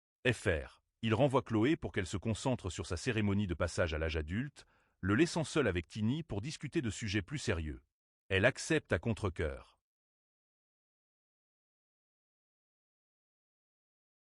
Fr. Esgar donne un avertissement crucial. Tini doit cacher le fait qu'il est un voyageur temporel, surtout au prêtre.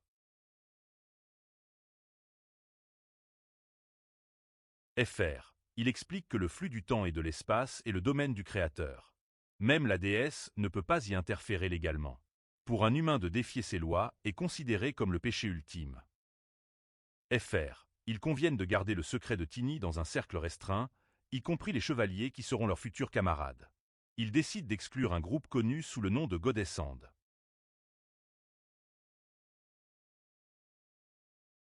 Fr. Lorsque le Seigneur essaie d'obtenir des techniques futures, Tini lui rappelle audacieusement qu'il doit d'abord lui donner quelque chose.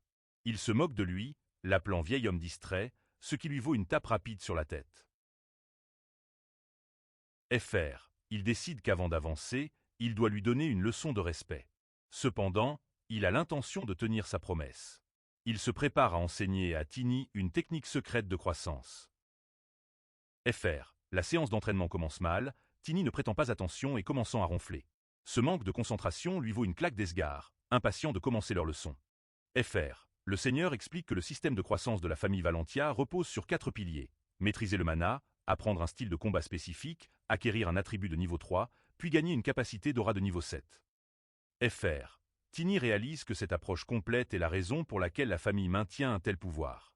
Préférant le poids d'un lourd marteau de guerre à une épée fine, Esgar décide de sauter l'entraînement à l'épée. Fr. Tini réfléchit à ses propres objectifs, pensant que s'il maîtrise les compétences défensives légendaires du Seigneur, ses capacités de combat seront parfaites.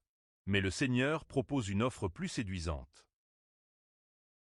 Fr. Il choisit d'enseigner à Tini comment acquérir un attribut au lieu de simples mouvements défensifs. Tini n'est pas ravi d'apprendre cela.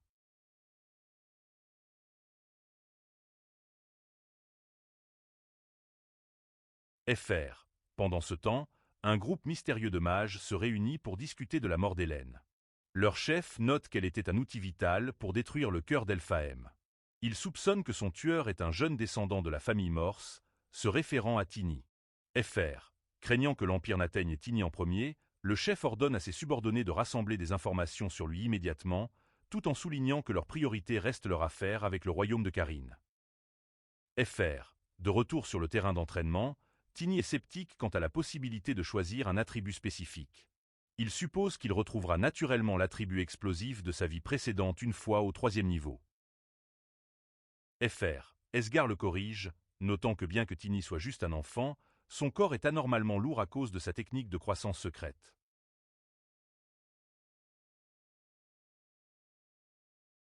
Fr. Il souligne qu'il a utilisé des armes et armures lourdes, établissant un lien entre le poids et l'énergie, expliquant que plus une personne ou son armure est lourde, plus elle devient lente.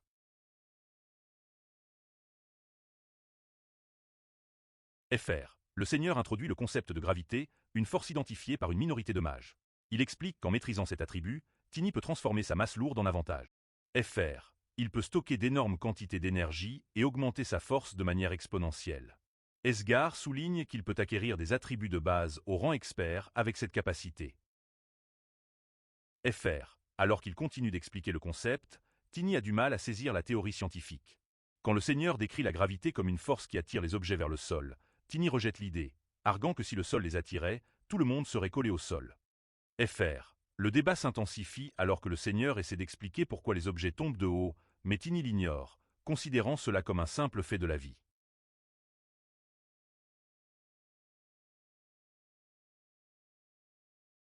Fr. Frustré par l'entêtement de Tiny, le seigneur décide qu'une expérience physique est la seule façon de lui enseigner. Il traîne le garçon au bord d'un toit élevé. À ce moment-là, Tiny remarque le mana dans le poing d'Esgar. Notre héros reste incrédule, réalisant qu'il a déjà atteint le rang d'expert. Il comprend que l'expérience terrifiante de tomber du toit par Esgar a réellement fonctionné, forçant son corps à s'adapter à la gravité. Chloé l'observe et commente la méthode d'entraînement brutale de son père. Elle est impressionnée qu'il ait atteint le niveau expert et ajoute que tout l'ordre des chevaliers à aile bleue parle de son génie. Quand Tiny lui fait remarquer qu'elle devrait se préparer pour sa cérémonie de passage à l'âge adulte, Chloé balaie l'idée, disant qu'elle doit juste pratiquer l'étiquette de base. Tiny lui lance un vote de confiance, ce qui la surprend un instant, avant qu'il ne lui donne une petite tape amicale. Elle déclare fièrement qu'elle est la protagoniste du jour, donc le succès est assuré. Puis, d'un ton soudainement sérieux, elle dit à Tiny que, puisque son père l'a entraînée, ils sont en quelque sorte de la même famille. Elle lui permet de l'appeler sœur, ce qui le surprend. En voyant sa réaction, elle souligne que c'est un grand honneur venant de la fille d'un duc. Tiny trouve la situation légèrement risible, mais joue le jeu. Chloé lui demande de garder leur lien familial secret. Avant de partir, elle mentionne que Drexley le cherche. Un moment plus tard, Tiny trouve le chevalier au milieu d'une arène, entouré d'un public de nobles. Drexley reconnaît le nouveau statut d'expert de Tiny. Celui-ci confirme, remarquant la présence du public, prouvant qu'il n'est pas convoqué pour une affaire ordinaire. Soudain, le chevalier lâche son arme, défiant Tiny à un match de combat rapproché. Il admet que sa performance lors de leur précédent entraînement était embarrassante pour un chevalier de son rang et propose d'aider Tiny à s'adapter à son nouveau niveau de puissance. Tiny n'hésite pas. Il charge en avant avec une telle force que le sol se fissure sous lui. La vitesse et le poids de ses mouvements choquent Drexley, qui peine à croire que c'est le même garçon qu'il y a une semaine. Tiny porte un coup puissant contre le bouclier de Drexley, le forçant à reculer. Alors qu'ils s'affrontent, l'énergie dégagée par leur échange fait vibrer l'arène. Les mains de Drexley tremblent sous le poids des frappes de Tiny. Tiny se lance à nouveau, son arme heurte son bouclier. Il accélère, déchaînant une rafale de 23 attaques rapides. Son adversaire remarque aussi à quelle vitesse il devient. Le public regarde, émerveillé, par la façon dont Tiny peut balancer une telle masse avec une telle vélocité. Drexley saisit également son arme, décidant de ne plus se retenir. Alors qu'il se heurte à nouveau, Tiny commence à trouver son rythme, ressentant le flux de mana et appliquant les concepts de gravité qu'il vient d'apprendre. Il réalise qu'en manipulant son poids, il peut rendre ses coups légers ou lourds selon le besoin. Pour tester cela, il attaque à nouveau son adversaire avec toute sa force. Les yeux de Drexley s'écarquillent en ressentant l'impact du coup de notre garçon. Pour finir le match, il saute dans les airs et active sa technique de combat. Forme 1, écrasement éclair. L'explosion qui s'ensuit fait voler en... Alors que la poussière se dissipe sur l'arène fissurée, Drexley réalise qu'il n'est plus nécessaire de continuer à se battre. Tiny le remercie pour son aide. Drexley plaisante en affirmant qu'il a considérablement retenu ses coups durant leur échange. Tiny rétorque qu'il n'a même pas encore utilisé ses capacités de summoning et invoque Wolung. Riant de sa confiance et de son talent indéniable, Drexley l'accueille officiellement dans les rangs prestigieux des chevaliers à aile bleue. Cependant, Tiny brise immédiatement l'ambiance en déclarant qu'il n'a aucune intention de rejoindre l'ordre, laissant Drexley là, totalement choqué. Étonné par son talent, Drexley réalise que Tiny a déjà maîtrisé les secrets de la famille Valentia. Plus tard, Esgar informe tranquillement Tiny qu'il a oublié de prévenir les chevaliers à aile bleue de ses projets de voyage. Mieux vaut qu'il ne soit pas affilié à une organisation spécifique. Mais il dépasse ses attentes. Tiny attribue humblement sa croissance rapide à l'enseignement du Seigneur. Pressentant qu'un grand désastre approche, le Seigneur révèle que les préparatifs sont presque terminés. Comme dernier équipement, il décide de donner à Tiny un artefact de marteau de guerre. C'est une arme infusée de magie semi-permanente valant des années de salaire d'un chevalier. Tiny demande humblement de ne pas aller si loin pour lui. Étonnamment, le Seigneur admet qu'il a façonné pendant des mois, l'ayant initialement prévu comme cadeau de retraite pour Drexley. Plus tard, Tiny se rend chez Randall, le forgeron nain. Esgar veut qu'il ajuste l'arme pour qu'elle convienne à notre garçon. Au départ, Randall est insulté, considérant qu'adapter une arme de maître pour un enfant est un gaspillage de son talent. Tiny sait dénant qu'un maître nain veut toujours trouver un forgeron digne de leur arme. Pour gagner son respect, Tiny démontre son mana de niveau expert. Le nain utilise son œil véridique, une capacité raciale pour sentir l'honnêteté des émotions d'une personne. Il réalise finalement que Tiny est authentique. Il lui demande d'attendre, acceptant de lui montrer l'arme. Un moment plus tard, Tiny inspecte son futur arme. Il l'informe que l'artefact du duc est en train d'être ajusté avec des sorts d'absorption des chocs. Il doit donc ajouter de la magie protectrice. Tiny demande des enchantements offensifs. Le nain n'est pas compte de sa demande. Notre garçon veut qu'elle soit parfaite, car ce n'est pas tous les jours qu'on voit un nouvel artefact de marteau de guerre. Quoi qu'il en soit, il accepte de le prendre car il a encore 3 types de magie. Randall mentionne qu'il a une autre arme cachée. Un énorme marteau de guerre en acier noir compressé avec des runes amplifiant le poids. L'ancien propriétaire l'a abandonné car il était tout simplement trop lourd à soulever. Les yeux de Tiny s'illuminent en entendant cela. Le nain lui dit qu'il possède des amplifications de choc et une autorécupération. Tiny exige Un moment plus tard, malgré le fait que le marteau pèse plus de 100 kg, Tiny le soulève avec aisance et le frappe au sol, faisant voler en éclats le plancher de l'atelier. Il le reconnaît comme étant remarquablement similaire à Nocturne, son arme de sa vie précédente. Il demande à Randall de modifier le manche pour qu'il puisse continuer à l'utiliser en grandissant. Le nain en colère finit par accepter lorsque Tiny mentionne que la famille du duc paiera le double. Son nouvelle arme est nommée Stamp. De retour au château, Tiny informe le seigneur, qui est soulagé que le Stanfamé ait trouvé un foyer pour que Drexley puisse garder son cadeau original.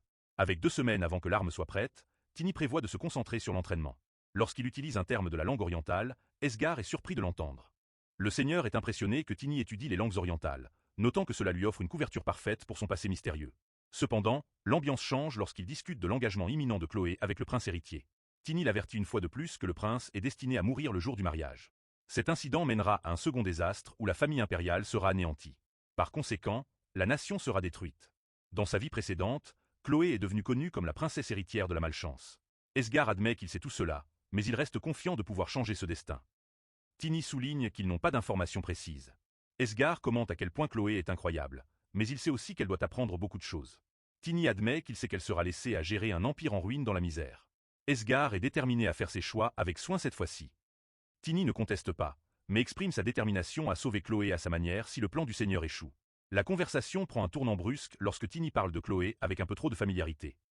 Les instincts paternels protecteurs du seigneur s'éveillent instantanément, et il donne une autre tape sur la tête de Tiny, l'accusant de développer des sentiments pour sa fille. Dehors, l'atmosphère est beaucoup plus festive. Des foules se rassemblent au château pour la cérémonie de passage à l'âge adulte. À l'approche de la cérémonie, un subordonné se tient près de la fenêtre et informe le seigneur qu'un nombre inattendu d'invités est arrivé. Comme l'événement appartient à la famille Valentia, les nobles se rassemblent en grand nombre. Genu Freewell, capitaine de l'ordre des chevaliers à ailes bleues, veille à ce que chaque détail se déroule sans accroc, afin que rien ne perturbe l'occasion. Le seigneur reconnaît ses efforts. Il mentionne ensuite qu'un représentant de l'OIT est également arrivé. Malheureusement, c'est le 3e fils problématique. Le duché de l'OIT détient une grande autorité dans le royaume et a rivalisé avec la famille Valentia pendant des générations. Étant donné que leur rivalité est profonde, envoyer quelqu'un comme lui semble irrespectueux. Le seigneur montre sa surprise et ordonne qu'on lui rappelle clairement qu'il se trouve sur le territoire Valentia. Genu explique que les préparatifs sont déjà en place. Le seigneur exprime qu'il peut toujours compter sur lui. Cependant, il étudie soudainement Genu avec attention et se demande à voix haute s'il cache une maladie. Genu se sent confus par cette préoccupation soudaine. Le seigneur balaie rapidement cette pensée. Fr. Il ajoute que Genu n'a pas besoin de gérer personnellement la cérémonie. Gines refuse de reculer. Chloé lui est presque comme une sœur, il veut rester impliqué. Le seigneur l'accepte et le rassure qu'il n'y a pas besoin de s'excuser. Fr. Chloé a toujours suivi Genu de près, presque comme un grand frère. Le seigneur change alors de sujet et évoque le mariage. Genu devient visiblement confus. Il rejette et rappelle au seigneur qu'une telle question ne devrait plus être soulevée. Fr. Le seigneur devient nerveux et s'excuse, blâmant la pression de la cérémonie. Il permet ensuite à Genu de retourner à ses devoirs. Quand Genu part, le seigneur réfléchit en silence. Genu est devenu capitaine après la mort de son père et a toujours... Fr. Il se souvient alors que Tiny a mentionné qu'il n'a jamais entendu parler de Genu dans le futur. Ce détail le trouble. Ni mariage ni maladie ne peuvent expliquer sa disparition. Un utilisateur de mana de 6e niveau ne tomberait pas dans une bataille ordinaire.